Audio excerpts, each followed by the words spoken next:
Como diz o chefe, muito bem, chegamos ao nosso horário, começando aí mais um estudo Esmiuçando Mediunidade.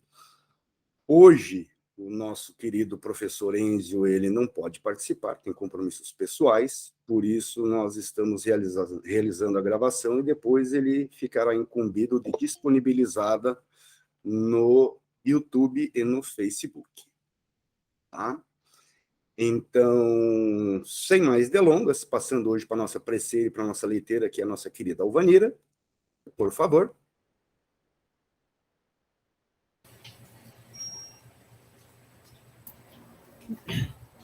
Boa noite a todos, que Deus vos abençoe. O texto de hoje do livro Segue-me, Psicografia de Chico Xavier pelo Espírito Emmanuel, se chama Auxiliar e Servir. E amarás o teu próximo como a ti mesmo. Jesus, lá em Lucas 10, 27. Irmãos, quando estiverdes à beira do desânimo, porque alfinetadas do mundo vos hajam ferido o coração, quando o desespero vos ameace, à vista das provações que vos abatem na senda, reflitamos naqueles companheiros outros que se agoniam junto de nós, em meio dos espinheiros que nos marginam a estrada. Nós, nos que foram relegados à solidão sem voz de amigo que os reconforte. Nos que tateiam a pleno dia, ansiando por fio de luz que lhes atenue a cegueira. Nos que perderam o lume da razão e se despencaram na vala da loucura. Nos que foram arrojados à orfandade, quando a existência na terra se lhes esboça em começo. Naqueles que estão terminando a romagem no mundo, atirados à ventania. Nos que desistiram do refúgio na fé e se encaminham, desorientados, para as trevas do suicídio. Nos que se largaram à delinquência, comprando arrependimentos e lágrimas na segregação em que se espiam as próprias faltas. Nos que choram escravizados à penúria, a definharem na inanição. Façamos isso e aprenderemos a agradecer a bondade de Deus, que a todos nós reúne em sua bênção de amor, de vez que a melancolia se nos transformará no ser em clarão de piedade, ensinando-nos a observar que, por mais necessitados ou sofredores estejamos, dispomos ainda do privilégio de colaborar com Jesus na edificação do mundo melhor, pela felicidade de auxiliar e pelo dom de servir. Deus Pai Todo-Poderoso, esteja conosco mais uma vez nesse dia de hoje, de nossas tentativas de aprender o melhor caminho para chegar até vós, através da evolução espiritual, através do trabalho na perfeição. Nos permita auxiliar e servir para que consigamos levantar mais um pouquinho a nossa condição de seres a caminho de evolução. Deus Pai Todo-Poderoso, quero te agradecer de todas as bênçãos recebidas num dia como hoje, onde a chuva veio aplacar o excesso de calor, onde os ventos trouxeram uma brisa fresca para os nossos corpos, onde as plantas, as árvores estão todas felizes, abanando em função da chuva. Gratidão pelo sol que ilumina e aquece, pela chuva benfazeja, pelo alimento que tivemos à mesa, pelas pessoas que passaram por nossa vida hoje, por todos, enfim, que tiveram a oportunidade de viver mais um dia nesta encarnação e dar mais um passo em direção ao crescimento espiritual. Gratidão sempre, gratidão, gratidão, gratidão.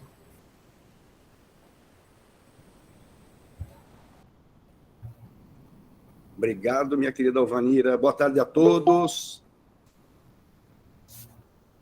Olá.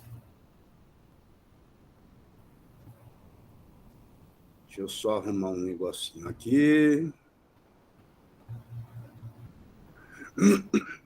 Muito bem. Eu estava aqui refletindo sobre o texto inicial hoje, e a gente percebe como o apoio dos benfeitores sempre se faz presente, né? Fenomenal. Se nós tentarmos pegar o texto de abertura, auxiliar e servir, e casar ele com a parte dos estudos que nós estamos fazendo, a gente vai perceber assim, que tem uma conexão perfeita, né? Principalmente na ideia de auxiliar quem. Então, o texto ele refere à ideia de, olha, quando você se vir na beira do precipício, desesperado, achar que o mundo não tem mais saída, que não existe alternativa, para um pouquinho, pensa e olha para aqueles que estão na solidão, que foram dominados pela cegueira, que foram subjugados pela loucura,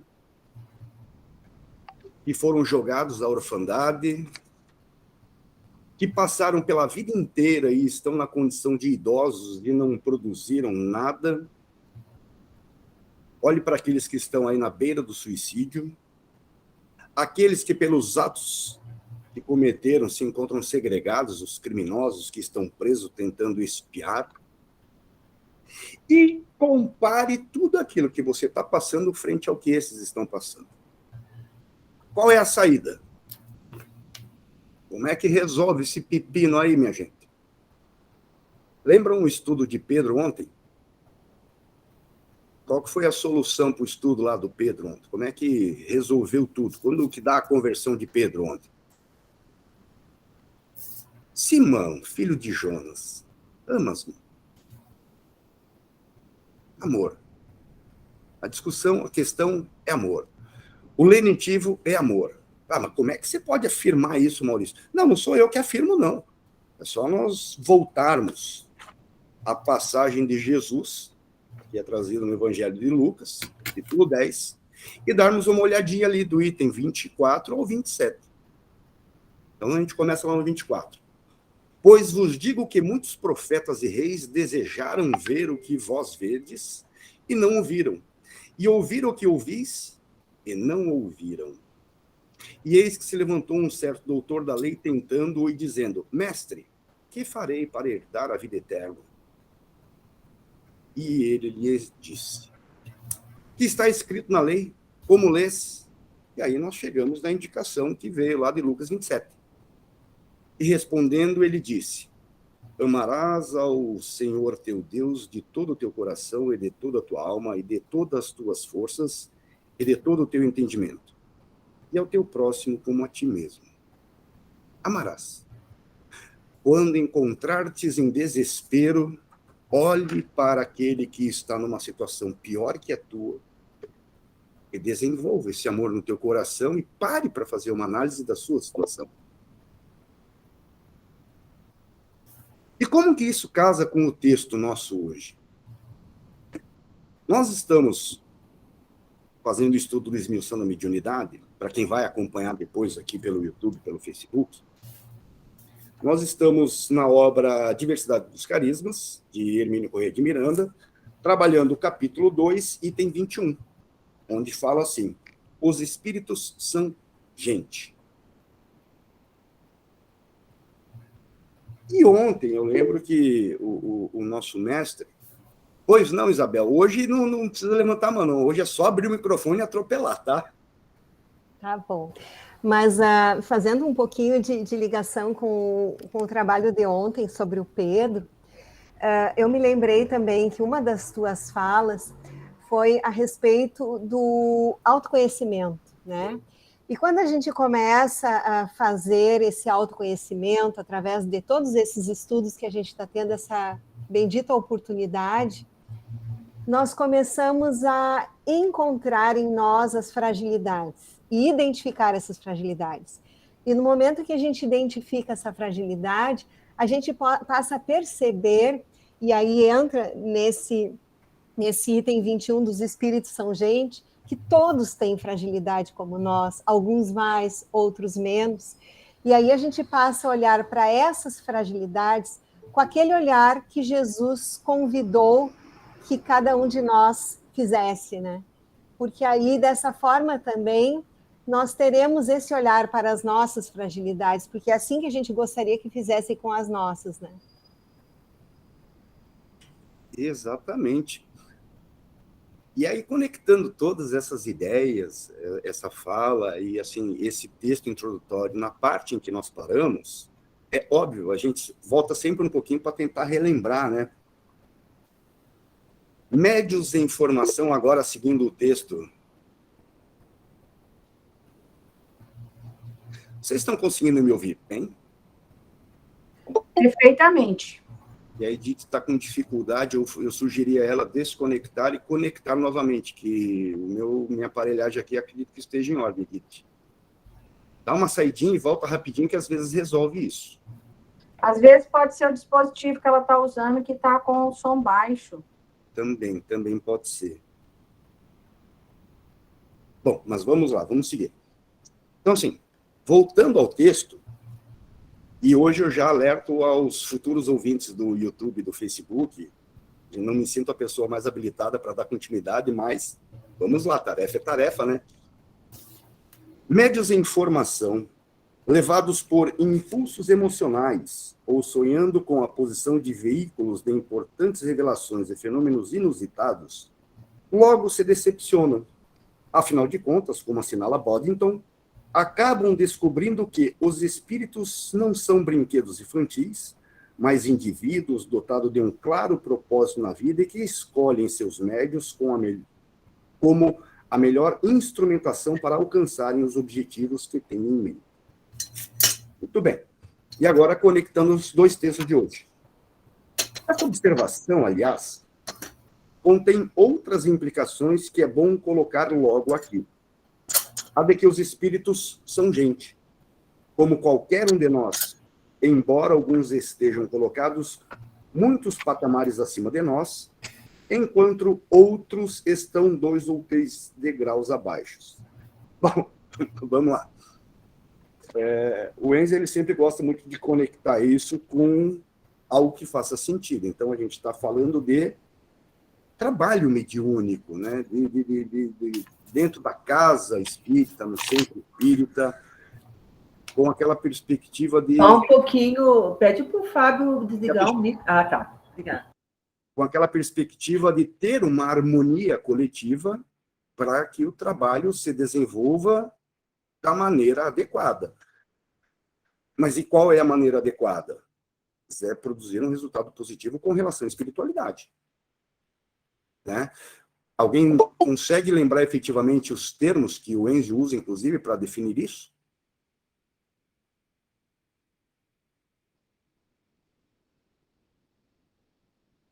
O objetivo, quando se está reunido no centro espírita, não é para prestar socorro? Muito bem, então, a participação de um médium em formação, ou já um médium em estado adiantado, mas em desequilíbrio, tende a prejudicar esse objetivo. Seja porque a consciência dele, os sentimentos dele estão desarmonizados, seja porque as expectativas que ele criou em relação ao trabalho não se consubstanciam e aquela frustração acaba criando um peso e fala assim, puxa, que coisa chata eu estar aqui sentado. Ou como o Enzo fala, fulano só está dando comunicação, esse aqui não está dando comunicação, aí...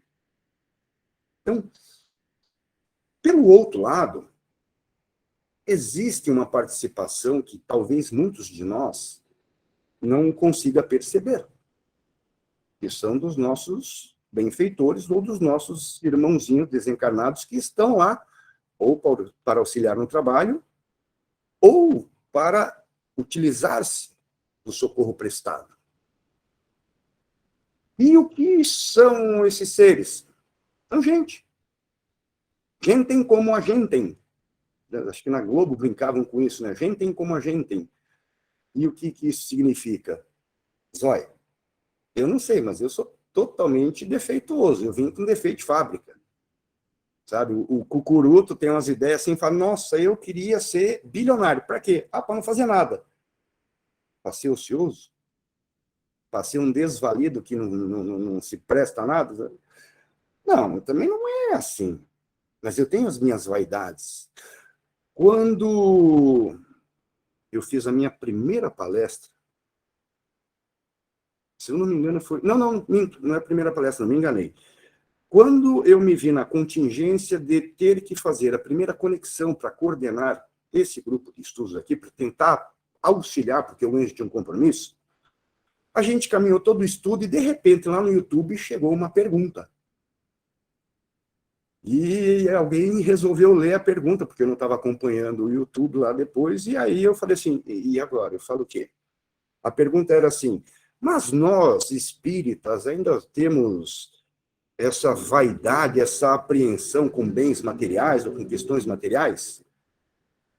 E eu tenho certeza que não fui eu que respondi, foi alguém que assoprou para mim e eu falei, não, seria certo dizer que somos desprendidos. Como assim?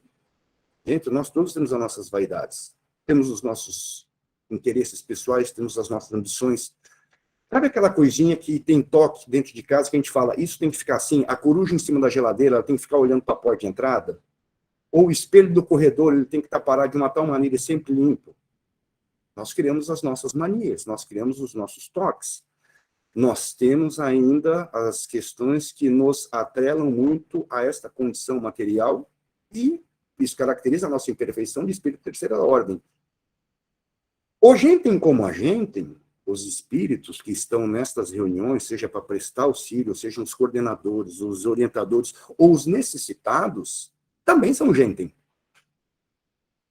E é óbvio que, levando em consideração a gradação desse espírito, segunda ordem, primeira ordem, perfeição, beleza, um dia a gente ainda vai encontrar Jesus, que é o espírito perfeito. Segunda ordem, bom, já não é tão perfeito. Terceira ordem, nós somos totalmente imperfeitos. E ainda nessas reuniões de centro espírita, de trabalho espírita, certamente vamos encontrar espíritos que talvez estejam 1, ou 2, ou 3 degraus abaixo. Talvez o Adorinã poderia colaborar com a gente, a Dona Meire, ou a Mauri, a Piedade, de terem já vivenciado isso nesses trabalhos, não? Todas as reuniões que o senhor participou, senhor Adoniran, foi tudo assim na paz? Nunca chegou lá e encontrou um capiroto animado para fazer uma bagunça na reunião? Tem espíritos que querem bagunçar o coreto, né? Chegam e querem destruir, querem fazer as bravatas e tentam desestabilizar. Mas, graças a Deus, nós temos uma equipe pequena, e sempre foi pequena, e a gente tem obtido êxito. Alguns fatos também que eles saem correndo, não aceitam os conselhos, o benefício que a gente está tentando passar. Não se abre ao diálogo, né? Não se abre. É muito diferente de nós, como seres encarnados, né? A gente sempre está disposto a dialogar, a gente nunca foge do discussão. Então, a ideia do gente como a gente, ou seja, espíritos são gente, é fácil de compreender isso. Então, é fácil perceber que vamos ser conduzidos por espíritos de uma grandeza superior, já abro para você, Denise, que estarão ali nos orientando, nos dizendo qual é o caminho ou o que deve ser feito, mas também é fácil perceber que vamos encontrar espíritos zombeteiros que estão ali somente para atrapalhar o serviço, ou que precisam de orientação, mas ainda não sabem, não conseguem perceber isso, ainda estão cegos, como o texto que nós lemos hoje, né? Em que condição esse espírito chegou ao mundo espiritual? Qual foi o fenômeno que o levou até lá? Como é que um suicida chega ao mundo espiritual? Vamos lembrar, por exemplo, de André Luiz. Denise, por favor. lembrei agora do livro Obras Póstumas, da fala de Kardec. Kardec falou que quando ele foi chamado aquelas primeiras vezes nas reuniões e que ele percebeu que havia inteligências e começou a participar das reuniões e conversar com os espíritos, a primeira coisa que ele percebeu é que os espíritos não eram nada mais do que eles eram enquanto estavam aqui encarnados. Então, a Denise é tagarela e mandona e chata, seja lá o que for, aqui na Terra, lá no plano espiritual, é a Denise do mesmo jeito. É a Denise, a Isabel, a Vanira, cada um com essas características. Então, eles são, eles falam, gente, como a gente, você está falando, é exatamente a primeira conclusão. Ele falou que foi o que ele evitou que ele caísse em muitos erros, foi essa constatação. Porque da mesma forma que tem gente aqui que fala daquilo que não sabe, os espíritos também, às vezes, têm uma facilidade para se expressar, mas estão falando de assuntos que eles não dominam. Então, eu sempre me lembro disso quando estou pensando em alguma mensagem, que a gente vê algumas pela internet, que a gente não sabe bem a procedência, então, que às vezes os espíritos também não falam daquilo que eles não sabem, assim como nós aqui, né? O Enzo até, ele lembra muito a gente no seguinte sentido, né? Espírito vai dar comunicação, afinal de contas, é a finalidade, né? Tá, mas e como é que avalia a comunicação? Bom, qual que é o conteúdo moral da comunicação? Qual é o sentido? Aí você consegue fazer uma diferenciação a respeito de com quem está dialogando. Com quem... Break, professor. Oi, por favor. Break. Pois não, seu Wilvio?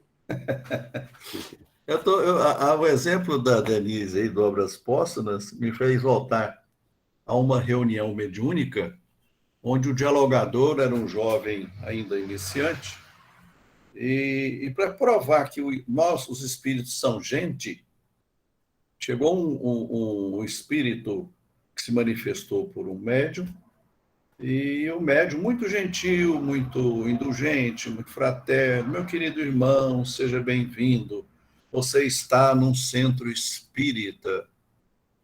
Vocês estão adivinhando qual vai ser a resposta do espírito? O espírito era evangélico. E ele falou assim: meu senhor, tira esse Satanás, eu estou aqui no lugar errado, pelo amor de Deus. Eu ouvi a colocação do nosso dialogador, e daquela vontade da gente rir, eu me controlei, e foi mais uma prova de que a gente, ele continua do mesmo jeito, com a mesma forma de pensar, com a sua religião, suas qualidades, seus defeitos, né? Eu nunca esqueci desse fato. Até brinquei com o pessoal: gente, vai haver necessidade de você fazer um curso aqui de dialogador, não é de mediunidade, não, de dialogador. Não é qualquer espírito que aceita uma colocação dessa, né? E ainda no Trilha da Libertação ali que nós estamos vendo, hoje nós estamos finalizando, com o nosso grupo de estudo aqui local, nós estamos finalizando o Trilha da Libertação. Eu vi uma colocação do Dr. Manuel Filomeno de Miranda fabulosa. Ele falou assim: as nossas casas espíritas estão se tornando educandários. Eu voltei e li umas 3 ou 4 vezes, porque o nosso tipo de reunião no hospital é reunião de desobsessão, não é educandário, nem centro espírita, é ambulatório mesmo, para acolher pessoas em estado deplorável, que acham que ainda estão doentes, precisando de cuidados médicos. Então, a gente tem que se adaptar ao tipo do trabalho, né? Porque eles continuam sendo gente. Eles não vão mudar. Quem desencarnou naquele estado de sofrimento, vamos dizer agora, na pandemia, falta de ar, aquela angústia, aquela agonia, ele vai se apresentar daquela forma. Então, não adianta você falar que ele está numa escola, no educandário, ele vai ficar, ele está louco, aqui é um hospital, aqui é alívio, continua gente, né? Então, é fácil da gente, quer dizer, fácil entre aspas, é fácil da gente entender essa colocação, né? Desculpa eu ter prolongado. Imagina, tem que prolongar bastante. Hoje nós todos somos coordenadores do estudo. E no André Luiz ali, ele chegou lá na espiritualidade, ele queria ser médico ainda, ele queria a família dele, né? Os bens dele, né? Então ele se colocava ali naquela situação como a gente, né? Encarnado ainda. Encarnado ainda. Encarnado. Para ele se livrar dessa condição kármica aí, ele teve que sofrer um choquezinho até que... Ué, mas então não é assim? Não, André, não é assim. Eu gosto muito de trabalhar com os meus alunos em sala de aula com a ideia de, a teoria é essa e a prática é essa. Né? E pegando exemplos do meu mundo, do meu universo jurídico, é fácil falar sobre isso aqui com a ideia do estelionatário, que é o golpista. Né? Vocês já perceberam que nenhuma vítima de estelionato diz que foi obrigada a cair no golpe? A vítima de estelionato ela é conduzida ao golpe voluntariamente. Ela cai no golpe porque ela quer. Mas por que acontece isso? Porque ela tem os seus sentimentos, as suas ambições, as suas cegueiras, os seus desejos. Se eu fosse substituir essa linguagem por uma linguagem próxima aos nossos estudos, eu diria o seguinte: ela baixa o nível de vigilância dela. Nós, encarnados e desencarnados, quando numa reunião, somos sempre orientados a manter a vigilância. Vigilância com o quê? Com os pensamentos, com o sentimento, com estado de prece, para os trabalhos serem conduzidos. Com o nível dos diálogos que surgem para poder avaliar se estamos a tratar com espíritos sérios, honestos, ou espíritos zombeteiros, ou espíritos necessitados. Agora, conseguem perceber a dificuldade do encarnado prestar auxílio também no mundo desencarnado, ao mesmo tempo em que ele é a ferramenta necessária como meio mediúnico para que isso aconteça? E nós, nesse poço de vaidades, ou seja, voltando ao começo do que fala Hermínio aqui, uma coisa é certa: trabalho mediúnico é atividade séria e não deve ser assumida sem a nítida noção de responsabilidade. Não é ir na onda. É preciso ter consciência do passo que se dá. E quando o trabalho se desenvolve, aí retornamos ao ponto de hoje, a de que os espíritos são gente como qualquer um de nós, embora alguns estejam colocados muitos patamares acima de nós, enquanto outros estão 2 ou 3 degraus abaixo. Não se trata de expor uma hierarquia de valores que exalta alguns e denegrir outros. Isto é uma realidade pura e simples, que é bom admitir logo, para facilitar as coisas. Ou seja, no trabalho mediúnico, no centro espírita, na mediunidade de uma maneira geral, está a se lidar com gente, encarnado ou desencarnado, nas 2 facetas do trabalho mediúnico. E aí, as lições... Pois não, seu Doneira? Cumpre observar o seguinte, que cada doutrinação é diferente da outra. Não existe o mesmo padrão, porque o sofrimento é diverso. Tem aqueles que suicidaram. Como que você vai entrar para conversar, para poder esclarecer? Então, tudo tem um modus operandi para poder ajudar esse pessoal. O duro mesmo é você pegar um bispo e dizer que você é bruxo e eu estou desrespeitando e ele não acredita em espírito. Ele vai ficar muito bravo. Nossa! Vai excomungar, fala assim, eu te excomungo, você não vai para o céu. Não, e daí, depois de tentar dialogar, de repente ele viu um padre que foi subalterno dele. E o padre veio assim, sorrindo para ele, porque antes, porém, nós começamos a conversar e ele esqueceu de estudar o Novo Testamento, porque senão ele já teria entendido aquilo que ele está dizendo besteira.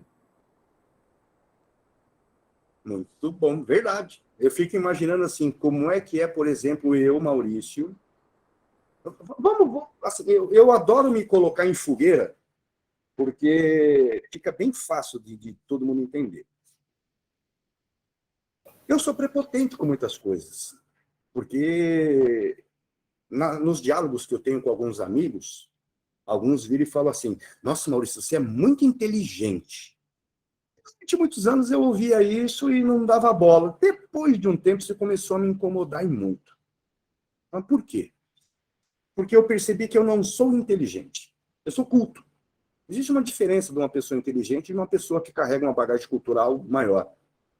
Ou porque leu mais, ou porque viveu mais, ou porque tem mais lembranças das vidas passadas. Não é a posição em que você está que te faz mais inteligente ou não. Você pode simplesmente ser mais culto. E assim eu fico pensando, tá, Maurício, nessa encarnação, ele tem a prepotência de se achar um homem que é relativamente culto. Para algumas coisas, sim. Para o mundo da filosofia, eu conheço alguma coisinha. Para o mundo do direito, eu conheço uma coisinha. Para o mundo culinário, eu conheço uma coisinha. Agora, se me pedir para falar sobre mecânica de automóvel, danou-se. Se pedir para fazer unha, sabe aquele negócio manicure? Danou-se. Bom, então você pega o Maurício, hoje, com essa consciência, e leva ele para uma reunião espírita, para ele dar comunicação. Com que cabeça que o Maurício está entrando nessa reunião, se ele não tiver orientação, vigilância e apoio dos encarnados e dos desencarnados de maneira adequada? Ele vai entrar lá como o Maurício prepotente, que ele é o cara que ele acha que é culto, com todos os seus defeitos e com toda aquela bagagem prepotente que ele carrega. Aí eu vou dar comunicação com um espírito que está 800 anos na erraticidade. Espera lá, eu não vou falar com alguém do século XXI. Eu vou falar com alguém lá de muitos anos atrás, uma pessoa que veio do período do medievo, que carrega todas aquelas angústias, e eu ainda não sei qual que é o motivo que fez essa pessoa permanecer nessa erraticidade. Aí eu vou querer auxiliar ela, com a minha cabeça do século XXI. Tá danado, né? Vera? Maurício,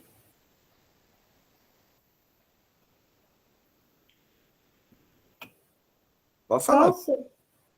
Eu imagino o tamanho da diversidade que é, né, no mundo lá do outro lado, digamos assim, ou desse lado, mas que a gente não vê, enfim, né, dos desencarnados.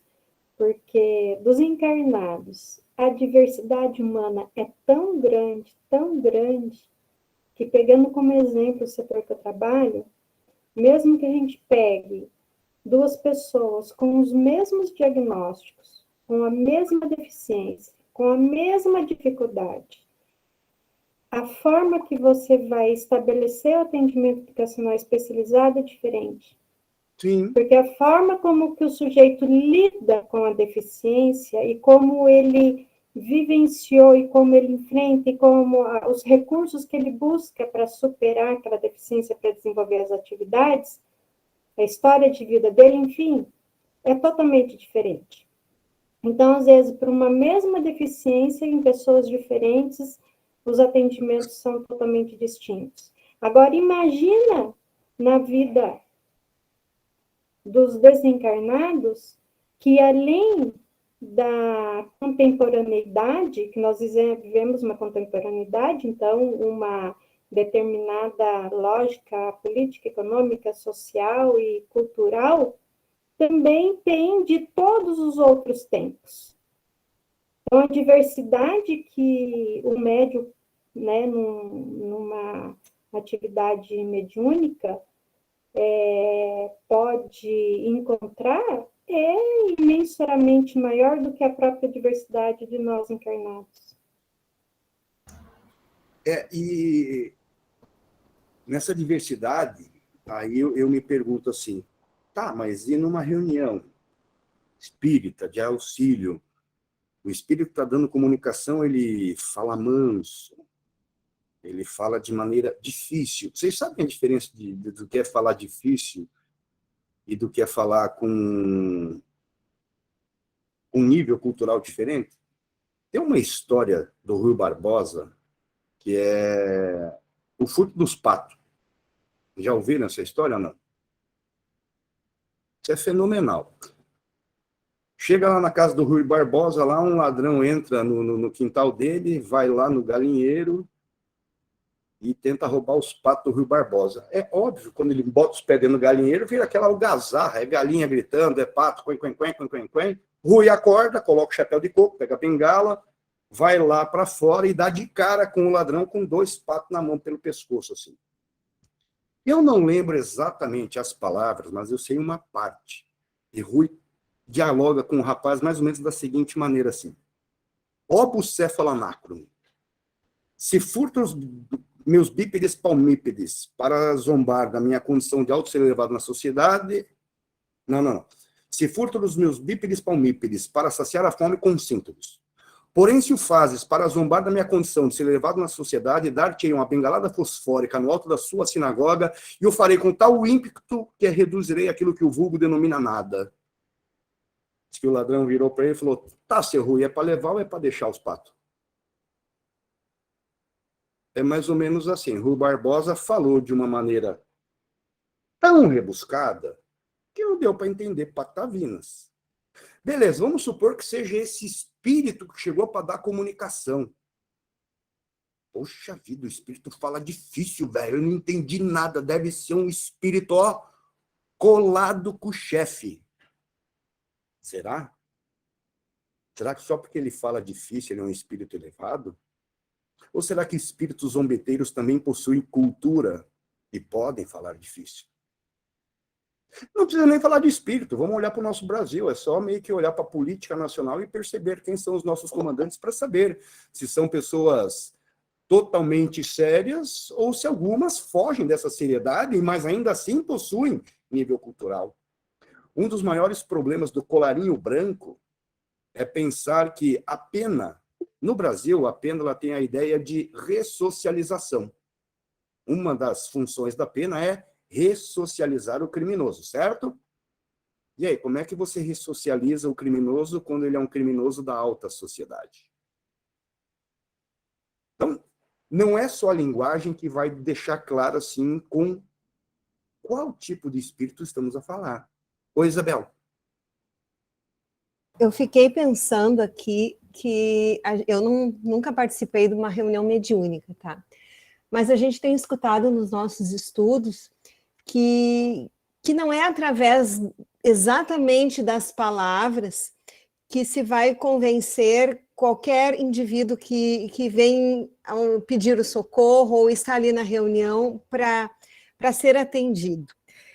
E a gente ouve falar da questão da vibração, né? Eu queria escutar um pouquinho das pessoas que costumam participar, e principalmente se nós temos aqui dialogadores no grupo, exatamente o que vem ser essa vibração que é a que convence, e muitas vezes, daqui a pouco, existe uma disparidade tão grande de tempo, de história, que a cultura de um não bate com a cultura de outro, os conhecimentos são outros, e como vencer essas barreiras através disso que se chama vibração. Não sei se alguém pode nos ajudar. Eu estou ouvindo o Adoniran pesquisar no livro Diálogo com as Sombras, do Hernani. Eu recebi aqui o pensamento do Adoniran agora.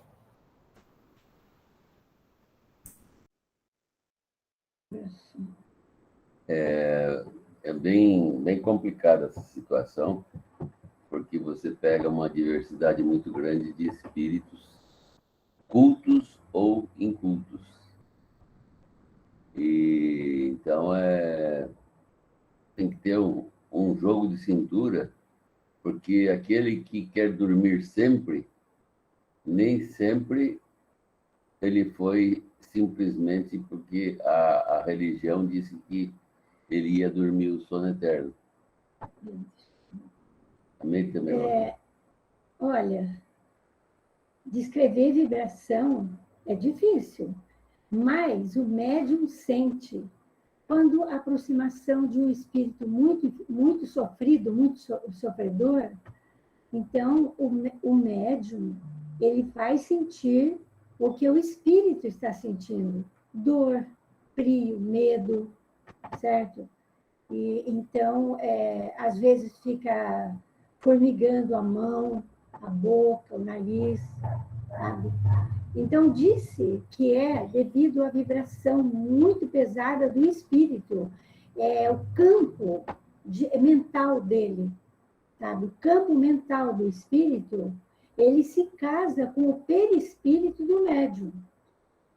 E quando o espírito é superior, então, às vezes, dá vontade de chorar, de alegria, de gratidão, uma sensação de paz, sabe?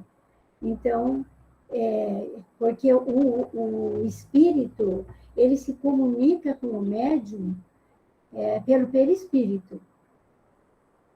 Certo? Assim que eu estudei, né? Mas, desculpa, mas a minha pergunta, ela não foi em relação ao médium e o espírito, e sim em relação à relação do dialogador com o espírito, nessa questão de vencer as barreiras pela vibração. Essa a minha dúvida. Como que vai acontecer esse diálogo para romper essas barreiras, essa diferença que existe de cultura? Posso falar, Maurício? Então, Isabel, bem na tua pergunta aí, eu estava lembrando de um outro grupo de estudos que eu participo, e que uma das participantes estava relatando uma situação que aconteceu na reunião mediúnica onde ela participa. E ela disse que nesse grupo, que é um grupo muito coeso, muito estudioso e muito produtivo, certo dia apareceu um espírito muito bravo e tal, e já fazia um tempão que o dialogador estava conversando com ele, e conversando muito bem, falando com as palavras corretas, com muito doutrinário, dentro daquilo perfeito como doutrinador. E aí nada convencia aquele espírito.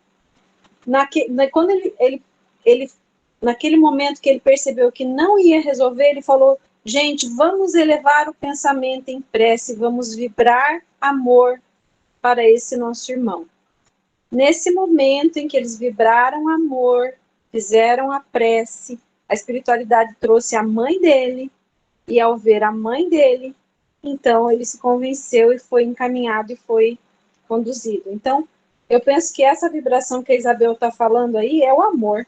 Não tem outra coisa. Amor. Seu Wilvio, por favor. Nós já sabemos que uma reunião mediúnica é um trabalho coletivo, não é individual. Mas quando o grupo está harmônico, já tem um tempinho já de convivência, numa situação dessa, o próprio grupo, viu, Isabel? Como disse muito bem a Denise, o grupo começa a vibrar em oração, e a espiritualidade que coordena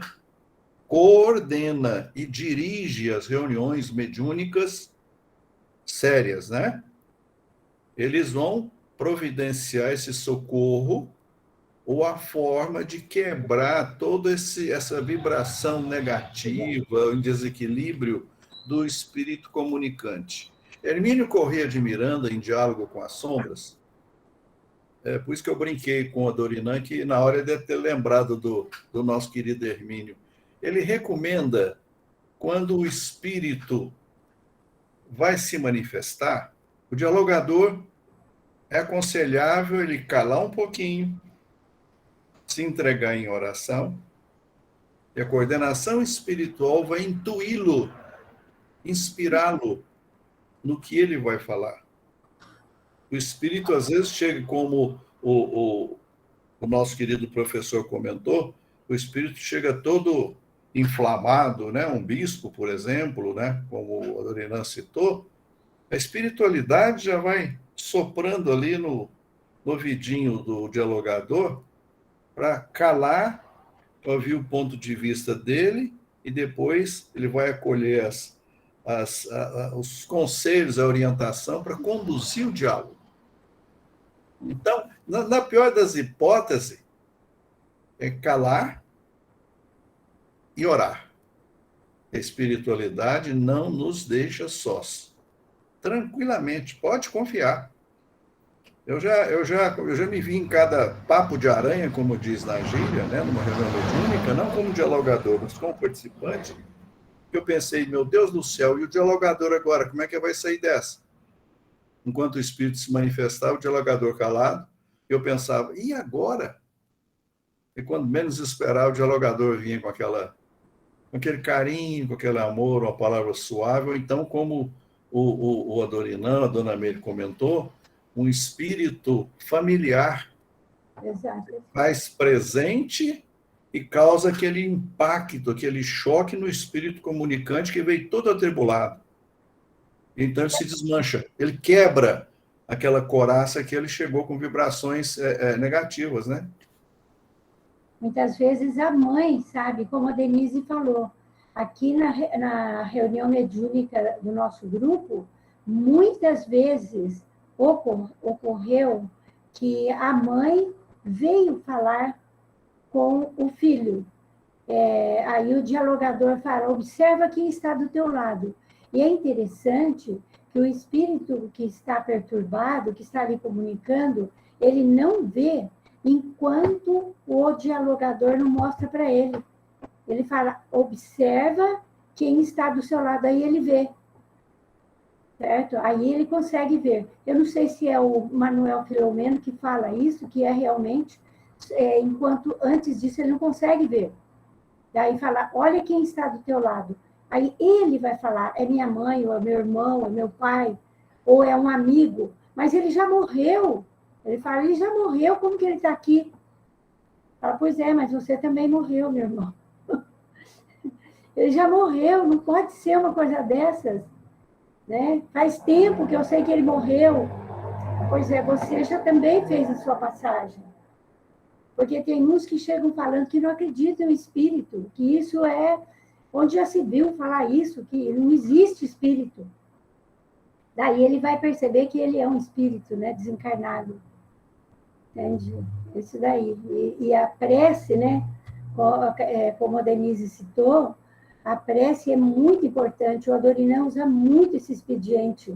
Vamos orar, ele fala, vamos orar, vamos pedir para Jesus, né, para te socorrer, sabe? E tem uns que não querem que fale em nome de Jesus.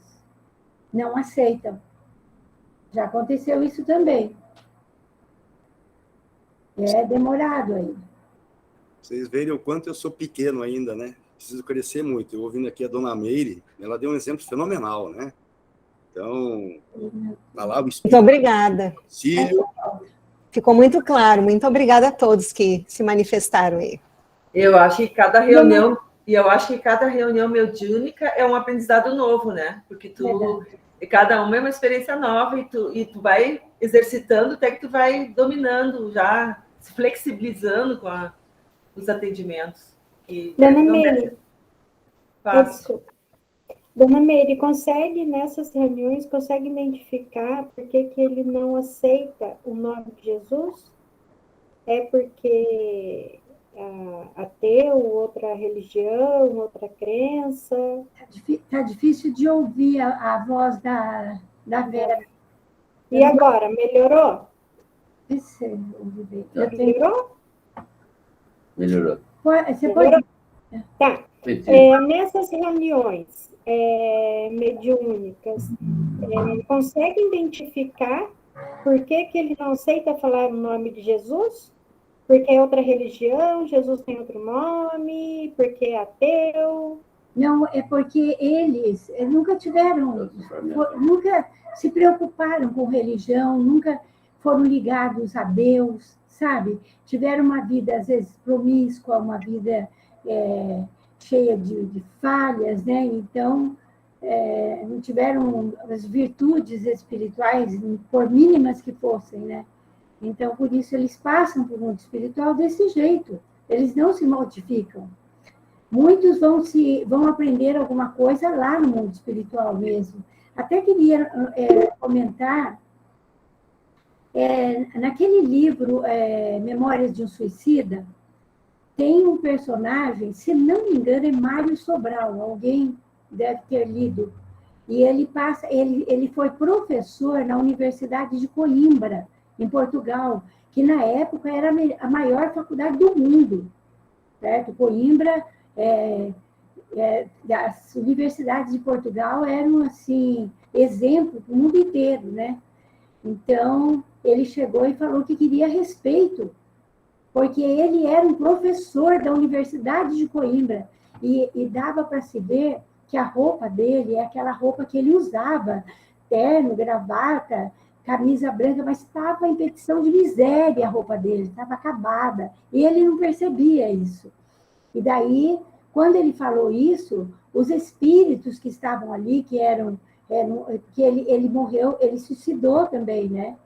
E daí os espíritos que estavam ali riram dele. Falou, aqui você não manda nada, aqui você não... Porque ele foi chamado pelo nome, ele falou, professor. Ele fala assim, aqui não, meu filho, aqui você não é nada. Aqui título não vale nada. E eles riram dele, sabe? E ele se sentiu muito humilhado por causa disso, né? Falou, mas como que vocês querem mandar em mim? Ele falou, nós chegamos primeiro que você aqui. Então, teve um bate-boca feio, sabe? No mundo espiritual. E lá, então, os espíritos que são arrogantes, que acham que são muita coisa, lá eles vão ter que abaixar o topete, né? E para eles é difícil. Eles vão se sentir humilhados ali, sabe? Doutores, professores, pessoas com títulos, né? Lá eles vão compreender que eles não são nada, que o título deles não vale nada, sabe? Não tem valor nenhum, né? É muito interessante essa parte em que como que chama aquele escritor? Camilo Castelo Branco, né? Ele também foi um suicida, né? Daí eles vão ver a pequenez espiritual que eles se encontram ali, né? No Vale dos Suicidas. Depois eles são tirados dali, né? Eles ficam mais de 30 anos ali. Mais de 30 anos. Depois os espíritos superiores tentam socorrê-los, mas é difícil para eles. Eles estão em um grau de evolução muito pequeno ainda. Então, muitas coisas eles não aceitam, né? Demora um tanto para eles se recuperarem, né, daquilo que eles se encontram. Então, vê que o espírito, às vezes, ele chega assim, numa mesa mediúnica. E o dialogador também sempre dá conta. Então, os dialogadores não precisam ficar assim preocupados, porque o espírito não saiu doutrinado. Não precisa, porque às vezes precisa muito trabalho, muito esforço, para que eles melhorem um pouquinho só. Uma coisa, eles voltam, quando eles não são doutrinados, acabam voltando em outra situação? Não dá para... Eu tenho um exemplo da primeira obra do Manuel Filomeno de Miranda, que chama-se Nos Bastidores da Obsessão, que a doutrinação do Teofrastos acontece em vários momentos. Não deu uma de arrancada, dorme, apagam a consciência dele, acalma ele, bota ele em casa de volta, passa um período, vai lá, busca de novo, traz, aplica novamente medicação, dialoga. Denise? Muito passe também eles recebem, né? E às vezes eles dormem, tem aqueles pesadelos horríveis, né? E eles são atendidos pelo plano superior, são atendidos com maior amor, mas eles não ouvem, eles não reagem. Demora para eles abrirem os olhos e reagir à verdade, né? Ontem foi compartilhada uma mensagem que o Chico narra justamente a história de um espírito que ficou muitos anos sendo doutrinado no trabalho deles lá, e que no começo ele era um espírito muito, até chefe desses que são contra Jesus, e que depois que ele se converte, ele faz uma prece muito linda.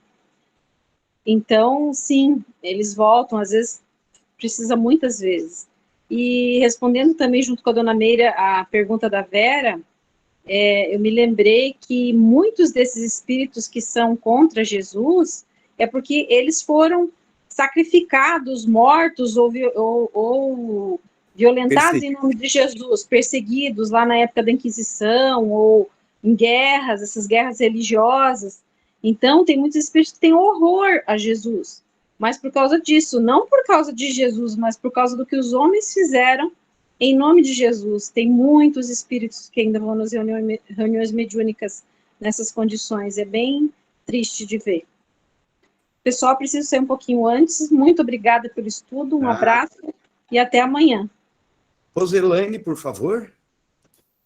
Não, só para colocar para a Vera também, que muitas vezes é em função, assim, que o espírito ainda está muito apegado à matéria, né, à materialidade, então, por isso que ele não consegue, e ele vivencia o que ele vivenciou, é o gente como gente, que você falou, né, Maurício?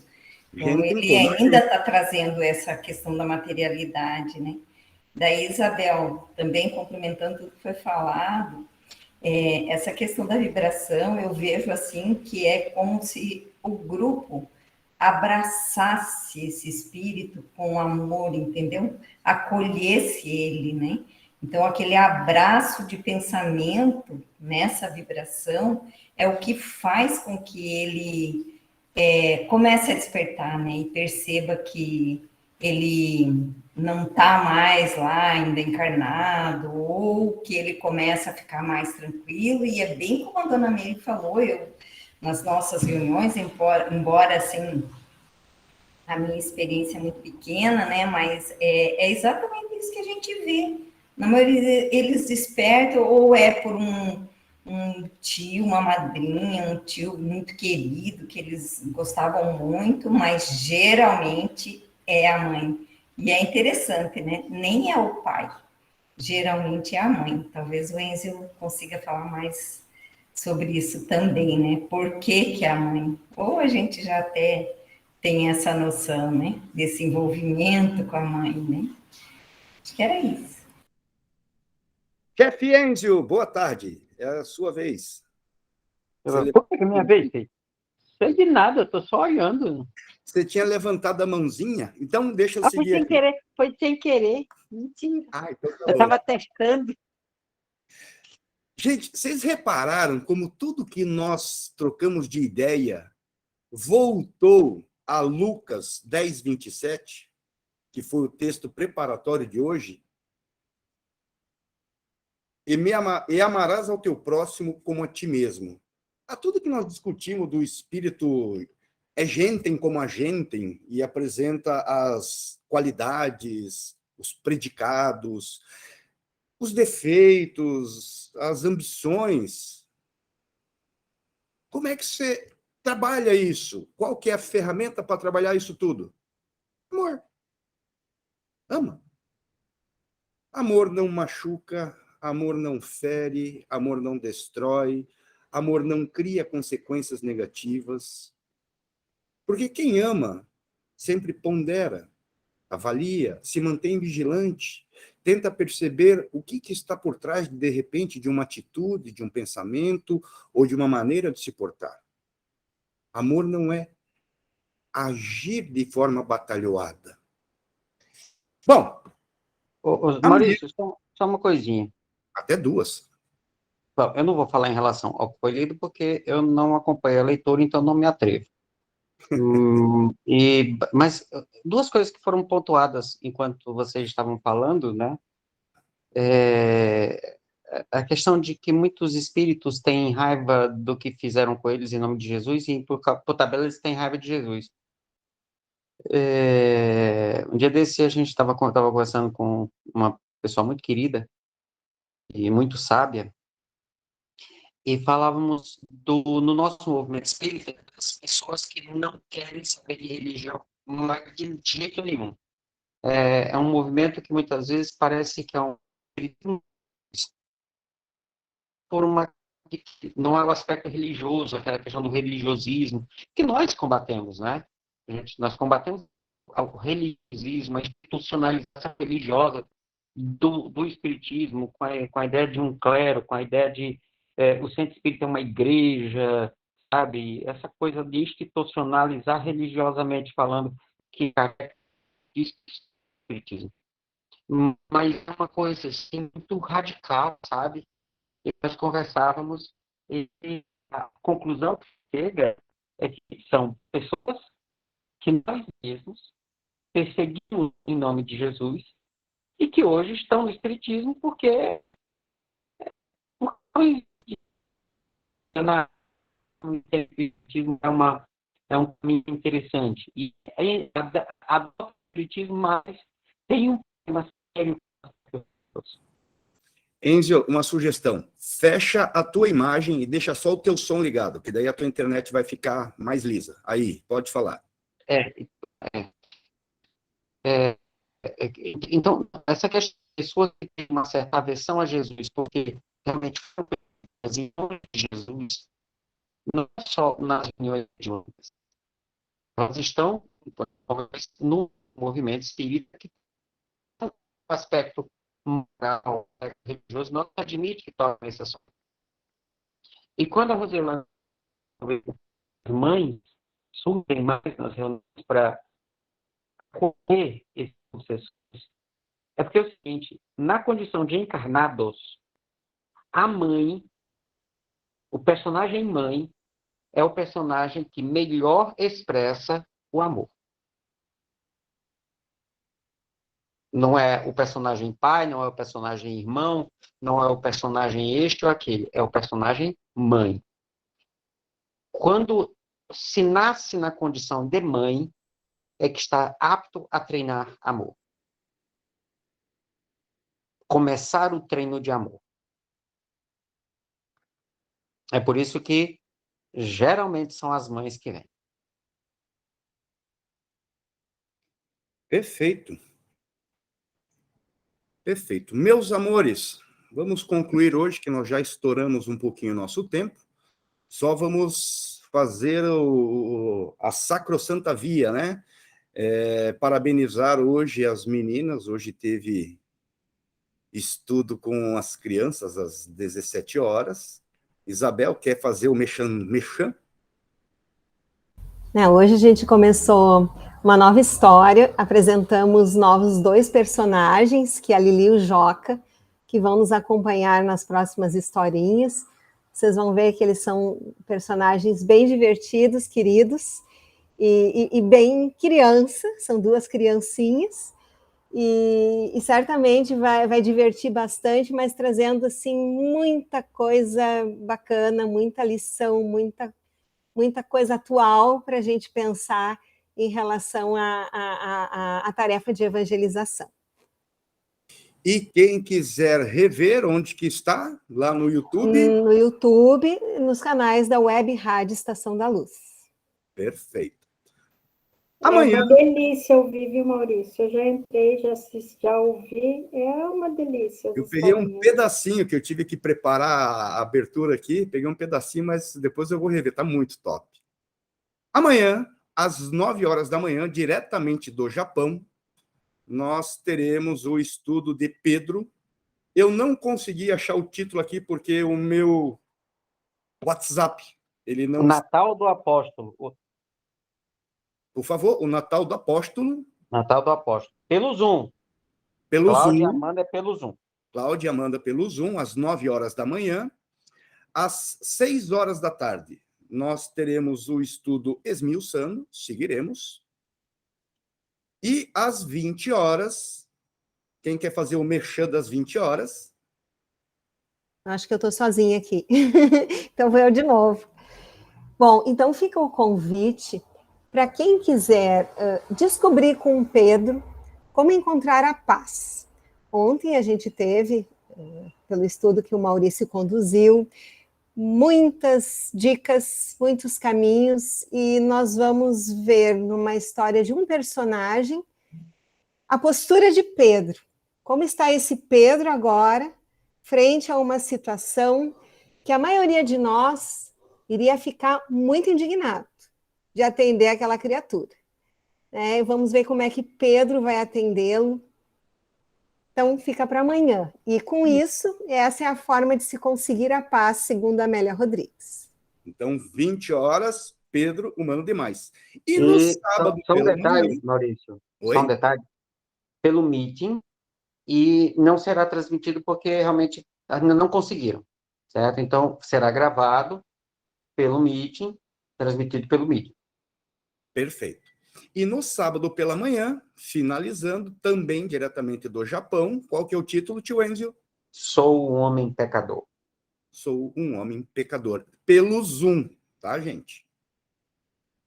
Meus amores, é isso. Vamos concluir aqui a gravação. Se quiserem continuar para bater papo, será fenomenal, mas estamos interrompendo aqui.